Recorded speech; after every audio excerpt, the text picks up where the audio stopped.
Hello students and welcome to Target 101। आज हम class 10th का जो हमारा विज्ञान का पार्ट 12 है जिसका नाम है हमारा विद्युत, उसके बारे में आज हम यहाँ पर विद्युत के बारे में यहाँ पर आज हम पढ़ने जा रहे हैं। तो हम विद्युत के बारे में क्या पढ़ेंगे, तो सबसे पहले आपने एनसीईआरटी पढ़ ली हो तभी आप इस चैप्टर को यहाँ से पढ़ें, क्योंकि ये चैप्टर आपका यहाँ पर समरी एकदम समरी टाइप का है। तो जल्दी से आप हमारे चैनल की प्लेलिस्ट में जाकर हमारा जो 12 चैप्टर है वो जल्दी से पढ़ लें। लिंक मिल जाएगी आपको डिस्क्रिप्शन बॉक्स में। ओके, तो चलिए देखिए पहली लाइन क्या बोलती है। पहली लाइन बोलती है आवेश जो होता है वह परमाणु का एक मूल कण होता है। ये धनात्मक भी हो सकता है और ऋणात्मक भी।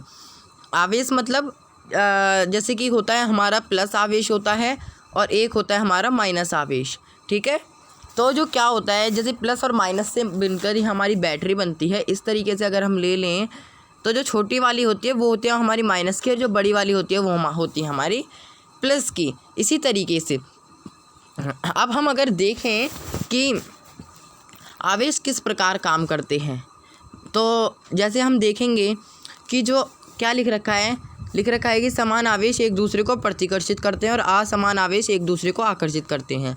मीन्स हम यहाँ पर ले लेते हैं दो आवेश, हमने एक आवेश ले लिया प्लस और एक आवेश ले लिया माइनस। अगर जो विपरीत आवेश है मतलब एक प्लस है और एक माइनस, तो क्या करेंगे, ये एक दूसरे को अट्रैक्ट करेंगे, यानी एक दूसरे की तरफ जाएंगे। और अगर यहाँ पर समान आवेश हुए तो समान आवेश में एक दूसरे को रिपेल करेंगे, मतलब ढकेलेंगे। ठीक है, माइनस माइनस हुआ तो भी इस साइड और इस साइड जाएंगे। इतनी बात समझ में आई। तो चलिए आगे बढ़ते हैं। आगे क्या दे रखा है, ये आगे जो दे रखा है वो आपको बहुत ही ज़्यादा दिमाग लगाने का है। ये इतना क्या है कि कूलाम सी आवेश का एसआई मात्रक है, और ये कभी कभी पेपर में एमसीक्यू टाइप में भी आपसे पूछ सकता है। एक कूलाम में आपके कितने जो हो आवेश उपस्थित होते हैं, तो एक कूलाम में 6 × 10⁻18 आपके आवेश उपस्थित होते हैं और एक इलेक्ट्रॉन पर आवेश होता है आपका 1.6 × 10⁻−19 कूलाम। ठीक है, अब क्या बोल रहा है कि यहाँ पर अब आपको यहाँ पर इनके सिंबल्स दे दिए। जैसे कैसे दे दिए, जैसे कि क्यू को हम लिखते हैं NE, क्यू यानी कुल आवेश, एन यानी इलेक्ट्रॉन की संख्या, और ई जो हो जाएगा वो एक इलेक्ट्रॉन पर आवेश। उम्मीद है यहाँ तक आपको समझ में आया हो। चलिए आगे बढ़ते हैं। आगे हम जो विस्तृत जानकारी प्राप्त करेंगे वो होगी हमारी विद्युत धारा। विद्युत धारा पर ही हमारा पूरा जो चैप्टर है वो टिका हुआ है। विद्युत धारा, यहाँ से आप विद्युत धारा का सूत्र यहाँ पर दे रखा है, आपने एनसीईआरटी में हमारी वीडियो में देख ही लिया होगा। तो चलिए जानते हैं विद्युत धारा होता क्या है। तो विद्युत धारा क्या होता है, आवेश के प्रवाहित होने की दर जब आपको बोल दे उसके नीचे टाइम लगा दो। जैसे कि चलने की दर, तो चलने के नीचे टाइम लगा दो। इस तरीके से जैसे अब बोल रहा है कि आवेश के प्रवाहित होने की दर, आवेश को हम किससे लिखते हैं, क्यू से। मैंने बोला जब दर बोले तो नीचे टाइम लगा दो, और उसको क्या बोलते हैं, विद्युत धारा। विद्युत धारा को लिखते हैं आई से। बन गया इजीली फॉर्मूला, बन गया ना। इसी तरीके से हम क्या करेंगे, इसी तरीके से हम फार्मूला बनाने सीखेंगे। देखिए ये वाला फार्मूला बना है। अगर इसको हम वैसे लिख लें, वर्ड्स में लिख लें, वर्ड्स में ऐसा होगा, वर्ड्स में विद्युत धारा = आवेश बट्टे में समय। चलिए आगे बढ़ते हैं। आगे क्या दे रखा है कि वो जो धारा का एसआई मात्रक होता है वो एम्पियर होता है। इतनी बात आपको याद रखनी है कि धारा का जो एसआई मात्रक होता है, एसआई मात्रक किसका, धारा का एसआई मात्रक होता है हमारा एम्पियर, जो मारी दे एम्पियर ने इसका आविष्कार किया था। चलिए पढ़ते हैं क्या दे रखा है कि जो 1 एम्पियर = यहाँ से मैं जूम कर लेता हूँ और यहाँ से पढ़ाता हूँ कि 1 एम्पियर = 1 C/1S मीन्स 1 कूलाम बट्टे 1 सेकंड। इतनी बात आपको याद रखनी है, यानी C मतलब होता है कूलाम और S मतलब होता है सेकंड। अब जो इसकी छोटी से छोटी इकाइयाँ होती है, जैसे कि किलोमीटर की छोटी इकाई या मीटर, उससे भी छोटी इकाई सेंटीमीटर, उससे भी छोटी इकाई मिलीमीटर। इसी प्रकार जो हमारे कूलाम एम्पियर है उसकी भी छोटी से छोटी इकाइयाँ होती हैं। इससे सबसे पहले जो होता है हमारा मिली एम्पियर। ठीक है, मिली एम्पियर मतलब 10 गुणा -3 जो बराबर होता है। और नेक्स्ट आ जाएगा आपको माइक्रो एम्पियर। माइक्रो एम्पियर 10 की पावर -6 एम्पियर के बराबर होता है।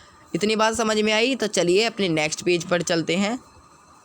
तो ये आ गया हमारा नेक्स्ट पेज। अब नेक्स्ट पेज में सबसे पहले क्या दे रखा है कि जो विद्युत धारा को एमीटर द्वारा मापा जाता है। अब ये एमीटर क्या हो जाएगा? एमीटर को अगर आप परिपथ में देखें तो एमीटर को इस प्रकार लिखा जाता है, इस प्रकार। मैं आपको विस्तृत जानकारी देता हूँ इसके बारे में, किस प्रकार लिखा जाता है। मान लीजिए ये है आपका एक, सबसे पहले मैं चल देता हूँ एक वाइट पेज पर।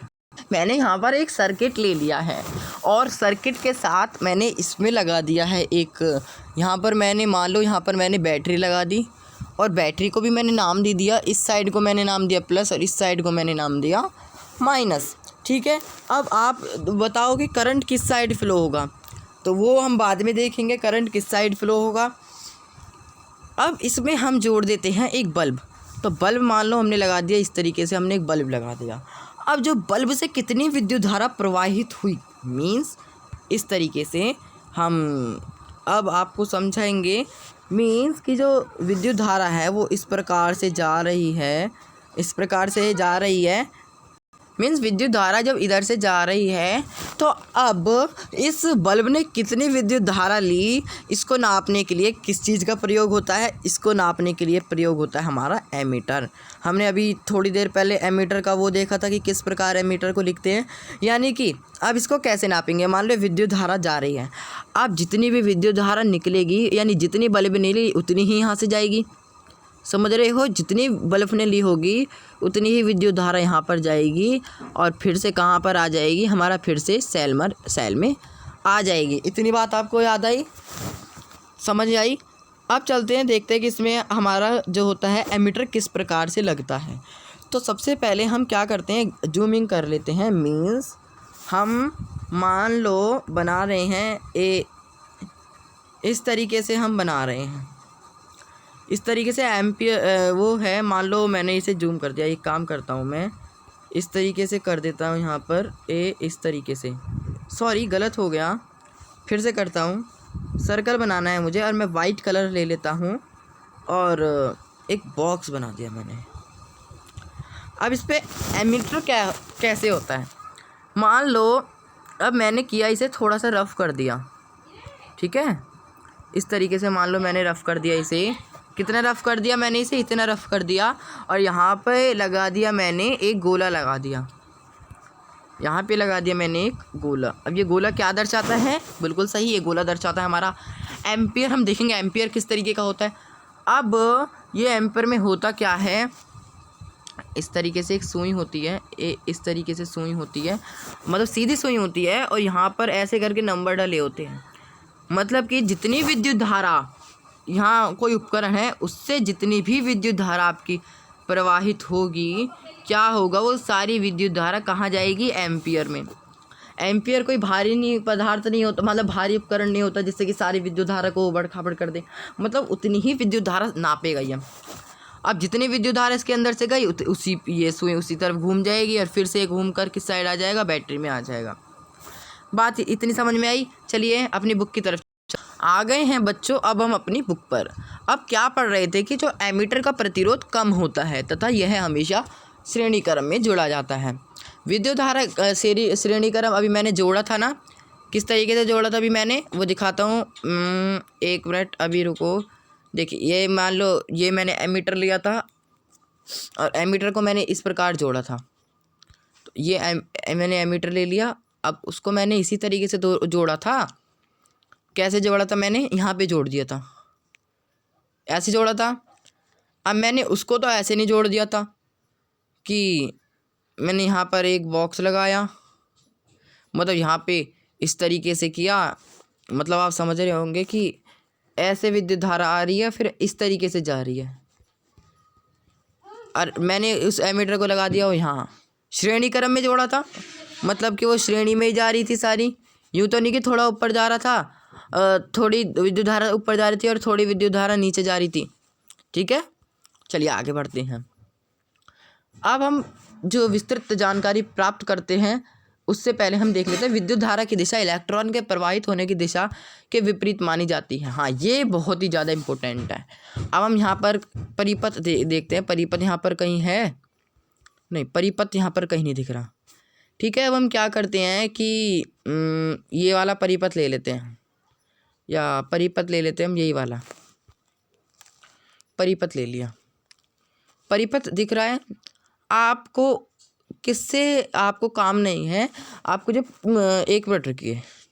अब मैंने क्या कर दिया, अब मैंने यहाँ पर कर दिया कि मैं इस परिपथ को बना रहा हूँ। गलत बन गया थोड़ा परिपथ, कोई बात नहीं, इसको रफ कर देते हैं यहाँ से। इस तरीके से परिपथ ही गलत बन गया। अब मैं यहाँ पर क्या कर रहा हूँ, यहाँ पर मैं एक परिपथ बना रहा हूँ इस तरीके से बना दिया। और यहाँ पे मैंने क्या कर दिया, यहाँ पे मान लो मैंने एक जोड़ दिया बल्ब इस तरीके का होता है, आपने देखा होगा। इस तरीके से मैंने इसको यहाँ पे जोड़ दिया। ठीक है, इस तरीके से मैंने यहाँ पर कर दिया और ये बल्ब जल रहा है हमारा, ये बल्ब हमारा ग्लोइंग है। अब हम इसमें ये देख रहे हैं कि जो विद्युत धारा है वो किस साइड से किस साइड जाती है। तो जो आपको याद रखना है कि जो हमारी विद्युत धारा होती है वो हमारी प्लस से माइनस की ओर जाती है। मीन्स हमारी इस साइड जाती है, यानी कि ये प्लस साइन दिख रहा है आपको, प्लस साइन से हमारी विद्युत धारा निकलनी चालू होगी और बल्ब से होती हुई एमीटर से होती है, कुंजी से होती है और हमारी फिर से सेल में आ जाएगी। मीन्स इसी तरीके का ये प्रोसेस क्या होता रहता है, इसी तरीके का ये प्रोसेस चलता रहता है। ठीक है, इसी तरीके का प्रोसेस चलता है और फिर क्या हो जाता है, हमारा बल्ब जलता रहता है। अगर आपको वीडियो अच्छी लगी हो तो वीडियो को लाइक करें, शेयर करें। यहाँ पर हमारा क्या होगा, हमारा एक लाल कलर का सब्सक्राइब का बटन होगा इस साइड, उसको प्रेस कर लें और हमारी वीडियो को ज़्यादा से ज़्यादा अपने व्हाट्सअप वगैरह सब पर शेयर कीजिए। उम्मीद करता हूँ आपको वीडियो अच्छी लगी होगी। Bye bye, share this video and like this video.